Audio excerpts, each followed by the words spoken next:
Laing duha kasakop sa kriminal nga pundok napatay sa kapulisan.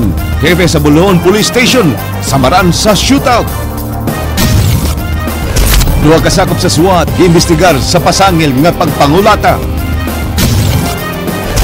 Tag-iya sa gikawat nga midaog nga lotto ticket mudangop sa NBI.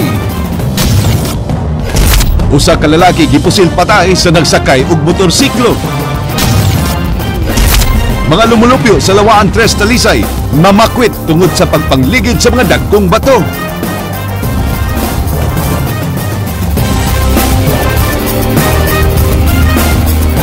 May hapon Sugbo, Kabisayan, aniya na mga balita uban ang kinitibuk ang puwersa sa News 5 Cebu karong adlaw Martes petsa 21 sa buwan sa Oktubre tuig 2014. Ako si Glenn Soco. Amo nang ihatod ang masayong pagbalita inubanan sa mas komprehensibong impormasyon. Ako si Georgia Herrera.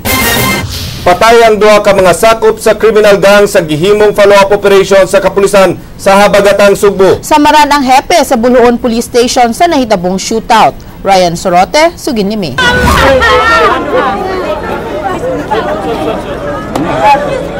Patay na miabot sa Buluon District Hospital silang Arnel Coronel o John Michael Mijares human misukol sa mga sakop sa kapulisan sa Buluon. Nakita ng duha sa Barangay San Antonio, lungsod sa Buluon sa gihimong follow-up operation sa kapulisan nga nagukod sa pundok sa mga kriminal sa Habagatang Sugbo. Tulos sa ilang gipangita ang ilang nasugatan apan nakasibat sa Florete Mosqueda samtang nahibilin ang minor de edad ini nga anak. Unang nagpabuto si Coronel og naigo ang hepe sa Buluon Police nga si Chief Inspector Dexter Basirgo nga nakiago magsamad pinusilan sa tiyan og bukton. Ang kining mga subject naggibit-bit ba ilang armas dayon. Dayon sa permirong buto si Selen igo. Dayon return fire me muna hinungdan nga naigo sila napatay sila. Milangat og napo hangtod sa 15 minutos ang pagpinusilay nga miresulta sa kamatayon sa duha nga dunay mga nag-ung-ung nga mga warrant of arrest. Na-recover sa duha ka subject ang duha kalibre 45 nga pistola, duha ka revolver ug duha ka mga granada. Matod sa mga kabanay, linuog ang pagpatay sa duha nga gikaligo og bala. Matod sa igsuon ni Coronel, naghatag og kalinaw sa ilang dapit si Arnel sukad sa pag-abot ini hinungdan nga girespeto kini sa mga tao. Gihimakak niya nga nalambigit sa ilegal nga kalhukan na igsuon o nga bugtong panginabuhian nila ang pag-uma. Tiya daghang kay siyang sama patyon ang tao usa lang unta. Usa lang kabala okay ra makaingon ko nga kun dunay patyon once sa mamatay usa ka igo dereba. Nalimay ka diri paha kayo mura bitag girakrakan barong mamatay gyud ba murag. Gihimakak sa mga pulis nga overkill ang ilang nabuhat sa pagpatay sa duha. Matod sa kapulisan, igo lang sila na nalipod sa ilang kaugalingon. Ang mga mulupyo sa maong dapit naglaom nga magmalinawan na ang bukirang mga lugar sa Buluon, Alcoy ug Dalaget nga mo'y teritoryo sa grupo nga nalambigit sa extortion, hold up, rape o gun for hire. Sa lungsod sa Alcoy, di muminos sa upat ka kaso sa pagpamusil ang gilambigit sa grupo samtang usah ang sa Buluon. Inanay na usab nga makabalik sa ilang mga balay ang mga pamilya nga nanibat tungod sa kahadlok sa grupo. Mangayo siya og suportar sa mga tao. So, dagan po siya parinti da po. So, pwede po sa mga suportar kay ang siya Coronel man si Arnel, dagan sila og parinti da. Dagan ang mga Coronel dia. Labi na nanganlag sitio sa Liptong, dagan sila. Ako kapalik po sila report nga para mapadayon ang ilang mga plano. Pura man gud nila pag-uuma. Ryan Sorote, News 5. Gitauran og medalyang ng sugatang magiting sud sa iyang hospital room ang hepe sa Buluon Police Station. Nagmalampuson ang ilang follow-up operations batok sa kriminal nga pundok nga nagtago sa mga bukirang barangay sa Habagatang Sugbo. Andrea Patenya, Suginlimi. Medalya ng sugatang magiting is hereby awarded to Police Inspector Dexter Basirgo for having been wounded in action as he, together with his men, responded to an armed person's report that eventually resulted in exchange of gunfire with wanted persons Arnel Coronel and John Michael Mijares in San Antonio in Buluon, Cebu. Samaran si Police Inspector Dexter Basirgo sa shootout tali sa mga sakop sa notorious nga ganyulon sa Lunoy Coronel Criminal Group. Napatay sa pinusilay sila si Arnel Coronel ug John Michael Mijares, samtang napusilan sa bukton ug kilid si Basirgo. Mato ni Basirgo, mitunga sila sa bukirang barangay sa San Antonio human makadawat og report nga dito nagtago-tago sila si Coronel ug Mijares. Pagsampit yan ako, paglingin ako armas naman. So, banatan pa nako siya.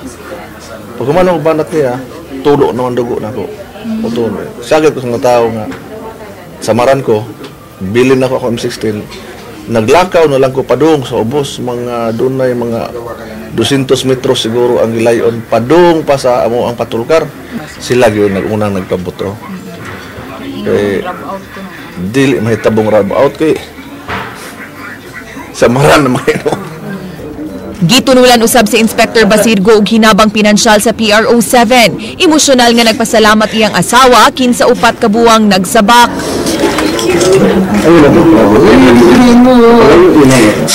Mato di Basirgo, bisan sa hitabo og sa hangyo sa iyang pamilya nga mo resign na pagkapulis tungod sa daghang death threats, di siya muundang sa pag-alagad sa lungsod sa Bulhoon. Ang iyang statement gabi, kaya ako magana siya likuan sa magkabalabo driver na lang, kasi tighato na lang ka na ko. So, ano man siya nga, di ka malipay anak na nakatabang tas lungsod, nalimpiyuhan ang lungsod. So, ako siyang balik sa pangutana nga, okay na ba ka, in-expense sa imong family na. Why problema, magpabilin gihapon ko sa Bulhoon. Magpabilin gihapon ko sa Bulhoon, wa ako, di ko malisa nga nila. Pero atong misis, sir, kay murag kulba na siya. Maana doon na siyang lugar. Ako na siyang gipasabot na nga. Kabahin na ni sa mo ang gipanumpaan.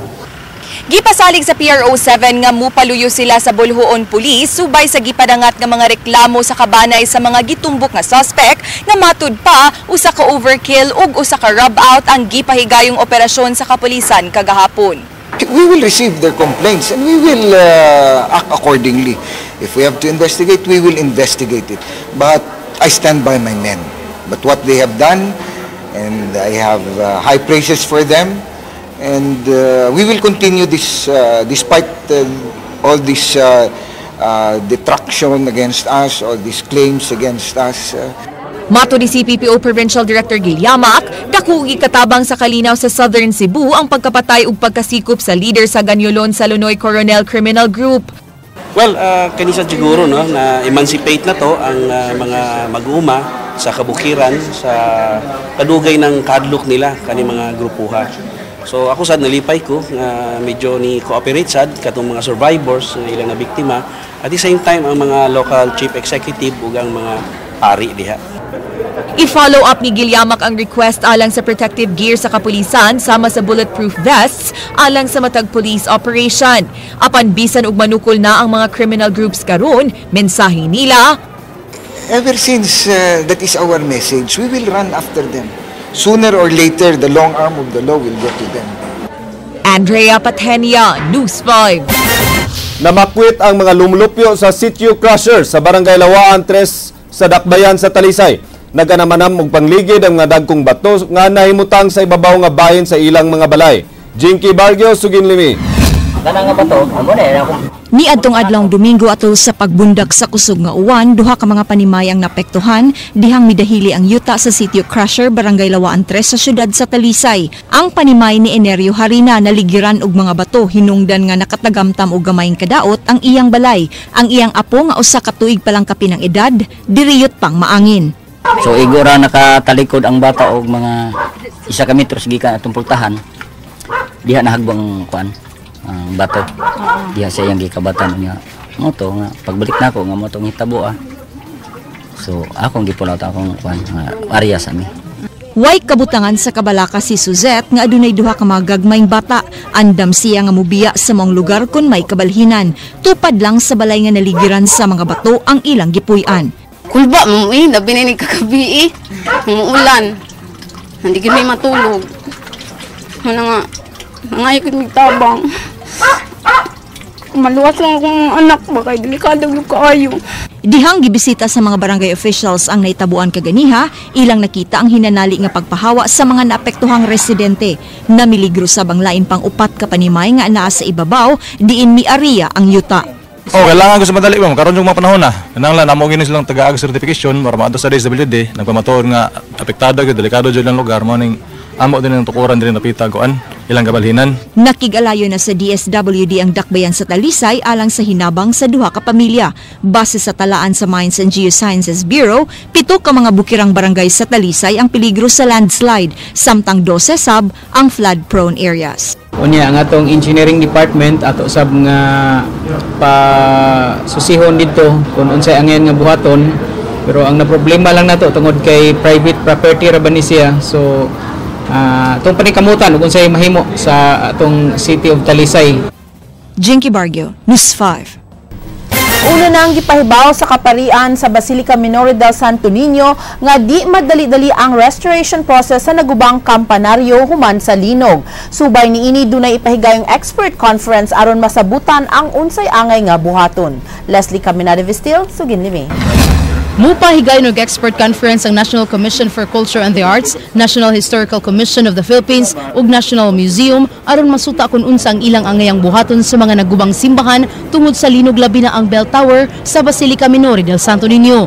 Matod sa chairman sa Commission on Augustinian Cultural Heritage nga dunay mga langyong eksperto sa restoration nga gikan pa sa nagkalain-laing nasud aron magkatapok ang mga impormasyon kung unsay angayang buhaton sa restoration process niini ug sa uban pang simbahan nga apektado sa linog. Pag-present nila doon, then we are expecting na ang maging output ng experts conference are policies, methodology, and principles that will be followed para sa restoration ng Basilica Bell Tower. Then, ADCP will conduct will come up with a master plan. Nangayo sa bug dispensa ang pari kay di nila maablihan ang simbahan kay paabuton pa nila ang resulta sa expert conference. Kini aron sab malikayan ang disgrasya. Probably after na makita namin lahat ng result ng studies and after the experts conference, sasabihin ng mga experts na it's safe for us to open the church, then we'll do it. So, pasensya kung sa mga tao kung di ma-open namin kagad simbahan because we're after for the safety also of the people. Giba na ba na mo kabat sa 10 milyones pesos ang gitagana sa expert conference aron makabuhat og master plan sa site restoration ug paghimo og balaod sa Philippine Standard on Conservation kun diin maunay tamdanan sa mga simbahan kun ugaling aduna na say laing mahitabong insidente sa mga simbahan. Ang maong conference di lang sa Cebu ipahigayon kundi lakip na sa Bohol kun asa mas daghan ang naguba tungod sa linog. Leslie Caminada Vistil, News 5. Giduaw ni Governor Junjun Davide ug Presidential Assistant for Rehabilitation and Recovery Head Panfilo Lacson sa isla sa Bantayan ug lungsod sa Daan Bantayan. Ilang gisusi ang nagpadayon nga rehabilitation sa amihan ng Subo human naigo sa bagyong Yolanda usa ka tuig na ang milabay. Buot sa gobernador nga mahisgutan uban kang Lacson ang mga pamaagi sa pagpadali sa pag-release sa pondo alang sa rehabilitasyon gikan sa nasudnong kagamhanan. Suma pa sa Provincial Disaster Risk Reduction and Management Office, aduna pay 7.5 billion pesos nga wa pa ma-release alang sa rehabilitasyon. 12.2 billion pesos ang giaprubahan sa Malacañang alang sa Sugbo. Padayon po ta pag-follow up sa OPAR kining status sa uban na assistance nga atong gipangayo through our rehab plan which we submitted and which the President already approved. Midaog dayon ang Sadbeda Red Lions sa ilang best of 3 title series human ilang gipildi ang Arellano University Chiefs kagahapon sa Game 1 sa NCAA Season 90 sa score 74-66 didto sa Mall of Asia Arena. Tinguha gyud sa Sadbeda nga mudaog sa ilang ikalimang titulo ug mga adlaw sa Game 2 samtang suwayan sa Arellano nga tablahon ang series sa 1-1 win-loss record aron makapugos og deciding Game 3. Kanunay naglabaw og double figures ang Sanbeda ug kanunay sab musikit ang Arellano din ang labing duol nga rally maong pagsikit ngadto na lang sa 5 puntos nga biya sa uwahing bahin sa 4th period. Ang import sa Sanbeda nga si Ola Adiogon mipusa og 14 puntos ug milangkat og 14 ka rebounds samtang si Baser Amer mo'y nangu sa Sanbeda sa iyang 17 puntos. Nakatabang sab sa opensa ang big men nga silang Kyle Pascual ug Art de la Cruz.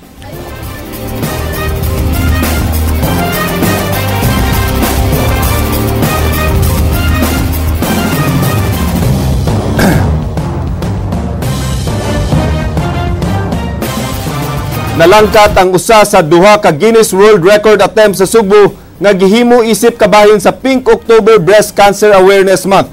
Naangkon sa Subo ang labing dako nga Zumba dance party ug wa makuha ang biggest pink ribbon formation kay nagkuwang og kapin 200 ka tawo. Ryan Sorote, Sugin Limi. Nailog yun sa Subo ang Guinness World Record alang sa labing dako nga Zumba Dance Party gikan sa India niadtong Sabado. Nalabuan sa Subo ang 6,671 sa India, human miabot og 8,232 ang misalmot sa tunga sa oras nga basic Zumba dance. Gidaig sa Guinness World Record adjudicator Pravin Patel ang kalampusan sa World Record attempt tungod sa gisulog nga pink t-shirts, bandanas ug sapatos sa libo ang mga partisipante. Gikan sa siyam ka Zumba clubs ang sagad sa mga misalmot nga gipanguluhan sa 60 ka mga lisensyadong Zumba instructors sa Cebu Zumba Instructors Network. Unom ka buwan nga gipangandaman sa mga organizers ang kalihukan. In fact, we're overwhelmed with the result of the crowd turnout. Nakabot na gikinahanglang gidaganon sa mga participants human sila nakig-alayon sa mga tunghaan o ubang pundok. Why sayang ang inyong experience karon? No, not sayang. Even our outfit, it's not sayang. Pakyasino ng Sugbo sa paglangkat sa labing dako nga pink ribbon formation human magkuwang og kapin 200 ka mga participants. Ryan Sorote, News 5.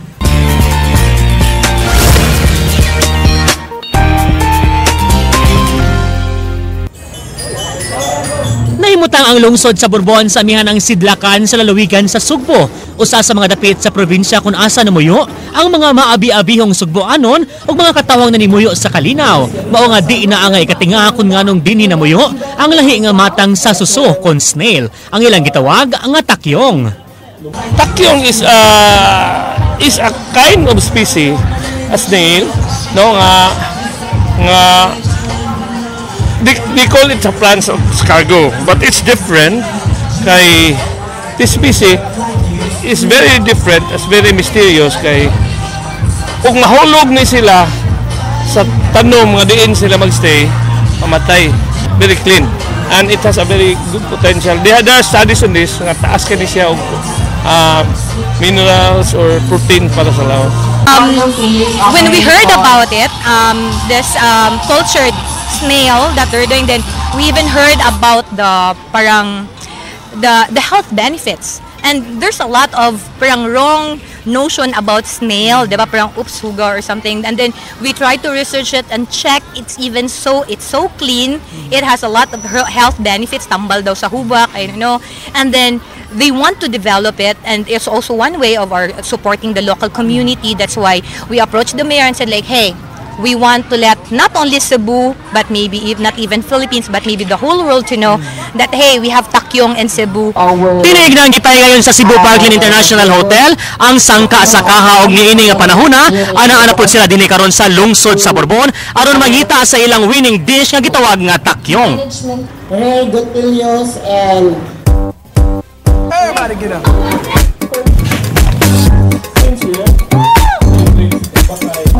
Sud na sa pipila ka katuigan, nakatunan sa mga taga-Borbon kung unsaon pagluto ang takyong sa nagkalain-laing putahe. Mas nahimo kining mabulokon kay dinhi gipahigayon ang ikalimang hugna sa sangka sa kaha sa Cebu Parkland International Hotel. Nahimugso ang sangka sa kaha aron matagan og higayunan nga maila ang mga delicacy sa matag lungsod sa lalawigan, diin ang modaog nga recipe maapil sa menu sa Cebu Parkland Hotel. This is one of the many activities of Park Lane, no, talang to help promote countryside tourism. Way back, I think that was like 4 or 5 years ago, when we did our strategic planning, and we want to claim to be the only hotel that stands for Cebu, really a Cebuano hotel that will give total Cebuano hospitality and really bring to our guests the Cebuano culture, heritage, food that goes to everything na. approach the area. Sa lima ka dagkong kawa nga gihikay sa lima ka grupo, giluto ang takyong uban sa mga nagkalain-laing sagol. Nagkadaiyang diskarte ang mata grupo nga miapil. Dunay naghimo og takyong salad ug may naghimo pod og takyong curry. Gigaduhan ang mga misalmot sa kalimpyo sa ilang preparasyon, pagka-profesional nila sa pagluto ingon man presentasyon. Kini mao ang rason nga ang takyong gisado, takyong with calamansi juice soup ug takyong with honeybee ang nagdala nila nga Nang Grace Montegrande ug mga kaubanan sa ilang kadaugan. Sus, lipay dyan may kay wala yung nag-expect nga makalaog kay sa Parkland dayon kana pasalamat sa mi sa munisipyo sa Bourbon na gitigan ang mga barangay o kana nga makapil mi ani nga kuan ba contest Ug mao kining gitawag nga lamia nga lutong takyong sa mga taga Bourbon. Busa mga kapatid, o gusto ninyong matilawan ang talagsaong lami ini, sudungan na ang lungsod sa Bourbon. GP Lau Patsera, News 5. Mag-atubang og investigasyon ang magsuong pulis human sila gireklamo sa ilang silingan kay nangulata. Andrea Patanya, Suginlimi.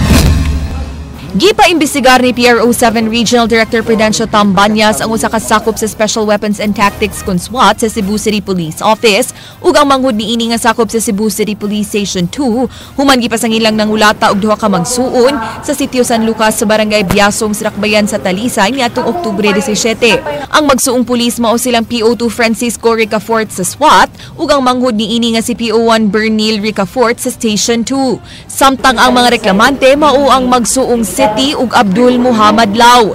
Giingong nagbisikleta ang anak ni PO2 Ricafort dihang gibuyag ni Abdul Muhammad ang maong bata kay makaiguon niya.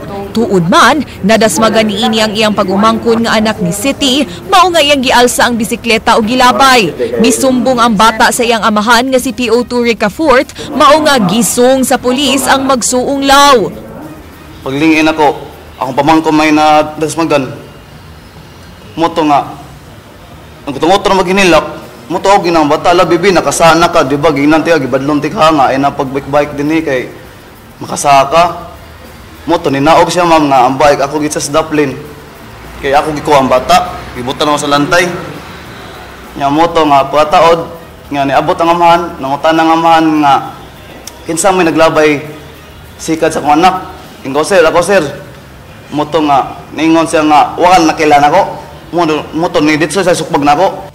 Giingong nagpatabang si PO2 Ricafort sa iyang manghud ug gikulata ug gitiunan sa duha ang magsuong reklamante. Suway nga misagang si City ug aksidenteng nakuptan ug nagisi ang t-shirt ni PO2 Ricafort. Karon katuyahang bunog din himam. Sa pinag-inawangay na to namo kay ngano akong manghud gidulitan man yag armas man nahadlok man kuningon ko. Ayan nagpatiya akong manghud sir ako na lang po sila. Nya mo to ma'am ni pagkahuman iyang manghod si kanangan Berlino iyang gipatawag nya pag abot na din sa payag gibatliad ay ko nila gapos giduot ko sa kalapukan man gikarga ko nila sa ilahang kuan gikarga ko sa ilang motor. Ang kamot nga wala sa akong anak sir iyang gilubag paingon nga ri sa luyod dayon giingon anak sir lupig pay kanang kriminal sa akong anak. Ako bisan asa tingali nga suok sa kalibutan sir magtanaw siyang anak nga ingon ato dili nga malipay sir oy bisan ako magbarog ko maglingkod ko ako raw sana moagas akong luha. Giingong si City pa ang gida sa magsuong pulis sa Talisay City Police Station ug ipapriso tungod sa sumbong direct assault ug oral defamation. Sa plotter, reklamo ni PO2 Francisco nga gigisi ni City ang iyang t-shirt, giinsulto ug gipakauwawan. Suway sab nga nagpa-blotter ang pamilyang Lau aron ireklamo ang mga pulis apan giingong gibalibaran sila sa Talisay Police duha ka higit.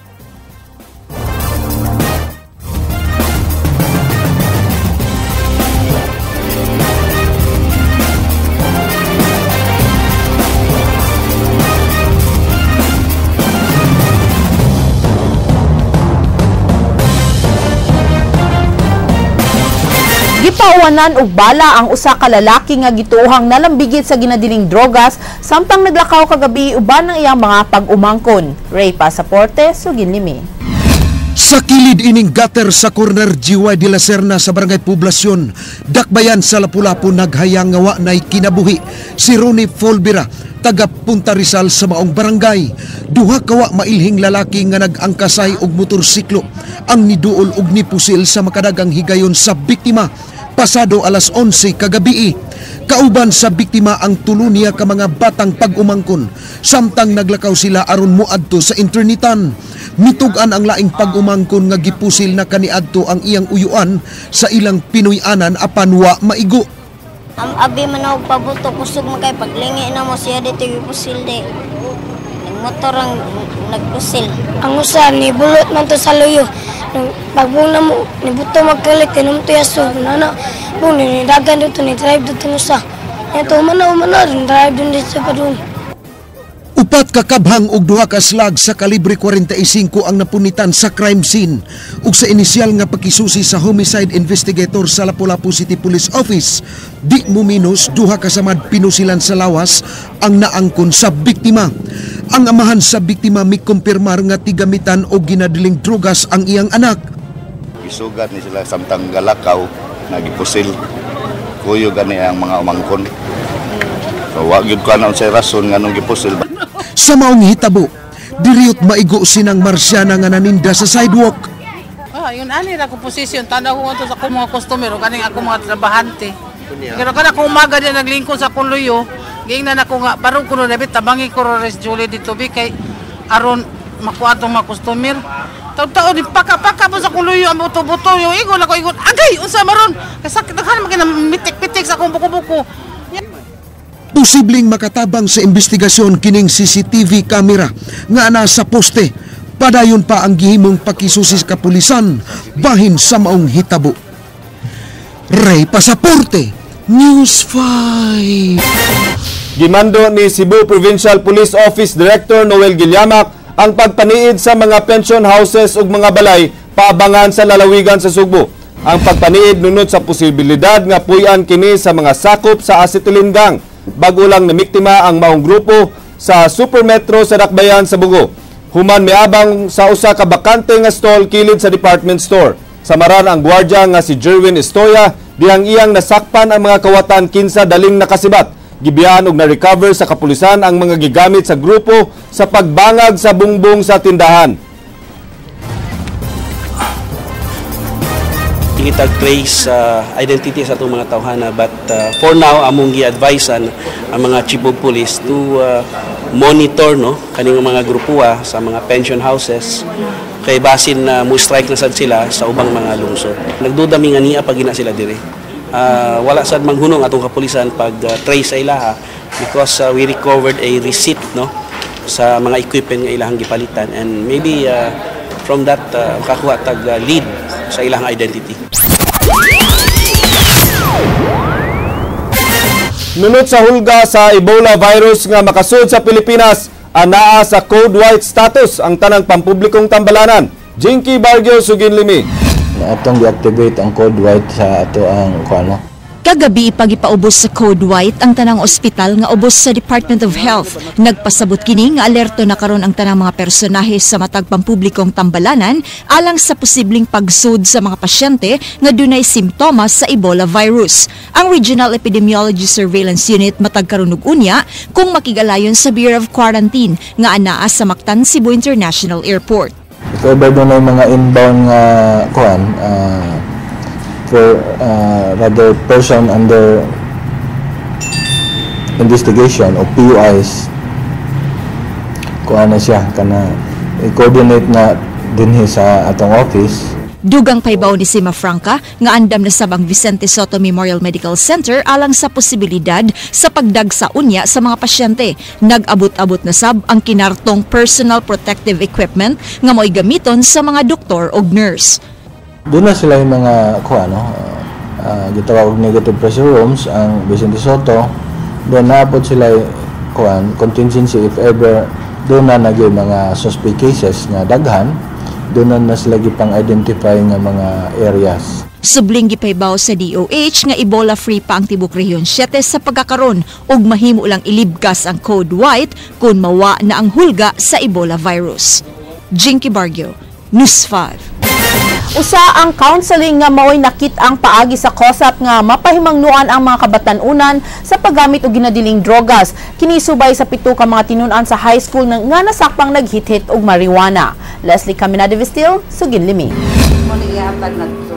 Gibutyag ni Dr. Alice Utlang ang pangu sa COSAP kon City on Substance Abuse Prevention nga ang duha sa 7 ka mga tinunang nasakpang naghit-hit og marijuana sud sa tunghaan mo'y dugay ng tigamitan niini, samtang ang uban nakahiglang tungod sa pangoryoso. Mitug-an na sab ang mga minor de edad kung asa sila magpalitan og marijuana. Gumikan sa maong kaso, dako ang pagtuo ni Utlang nga duna pay laing mga minor de edad nga tigamitan og ginadiling drogas. Naaman diri ang students, so we conduct counseling, no, together with some NGOs nga mga psychologists, plus from the SWD, okay, since they are minors, so every sessions that we have, there should be from somebody from the SWS. Wala, still the same. Continue sa ilang schooling nya, naalay time nga money sila diri for their katong ilang specific schedule. Nakita sa COSAP nga dako gyud og ikatabang sa pagkontrolar nga mogamit og drogas ang mga batan-on mao ang ilang ginikanan. Mao nga nagplano karon si Utlang nga mopahigayon og conference alang sa mga ginikanan aron sa masayod sila kung unsaon paghandle ang ilang mga anak nga misud sa bisyo. Mga parents na natay schedule for the parents also, no, kana mga interventions para so as parents na di lang sa specific na school, other schools, na if ever na ay may anak, makabalo na sila how to handle their children.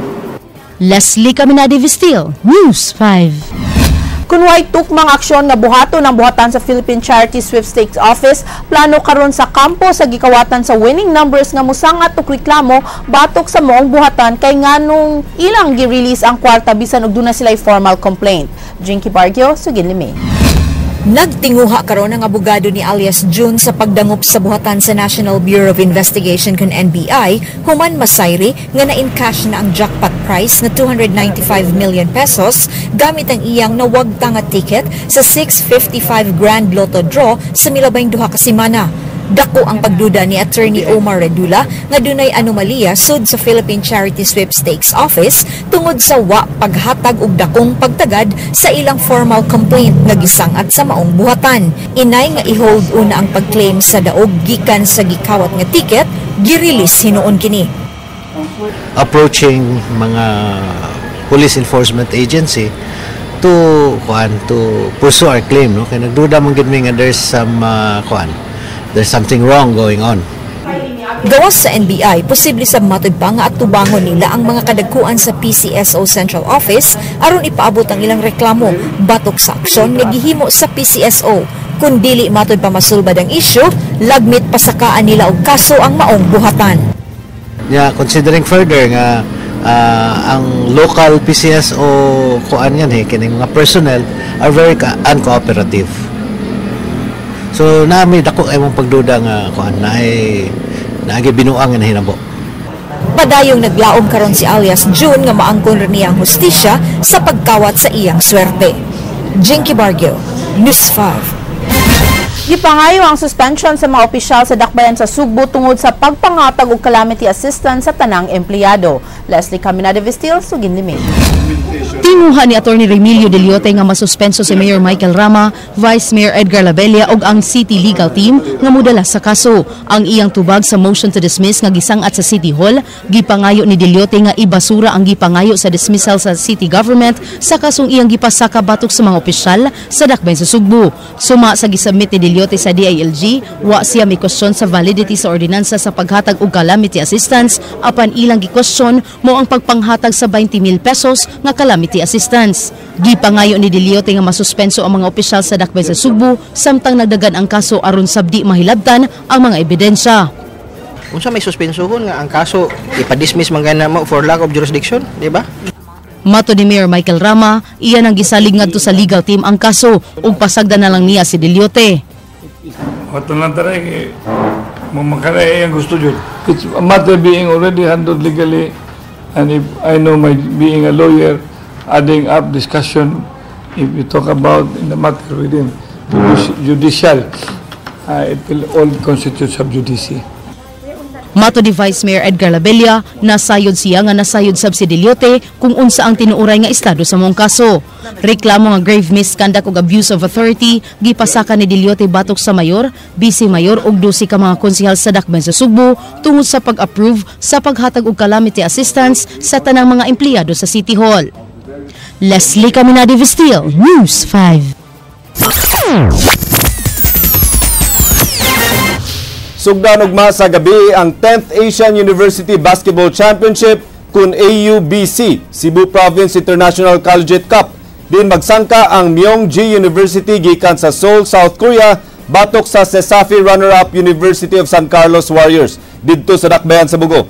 Buksan ang maong torneo sa sangka tali sa 2014 CESAFI champion Southwestern University Cobras batok sa University of the Visayas Green Lancers.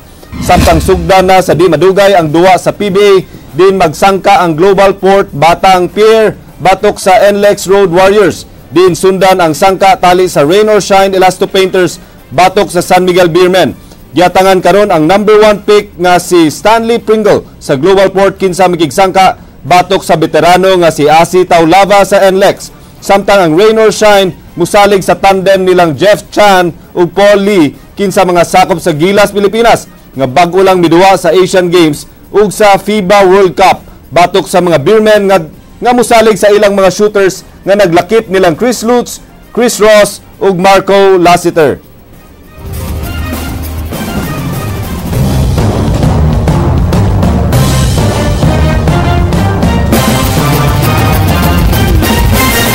Ato day paibaw Georgia nga sugod kagahapon ang si Gut the Wonderful makita na di pa ang aksyon Bisaya. Magsugod ang mong programa Glenn sa alas 3:15 ngadto sa alas 3:45.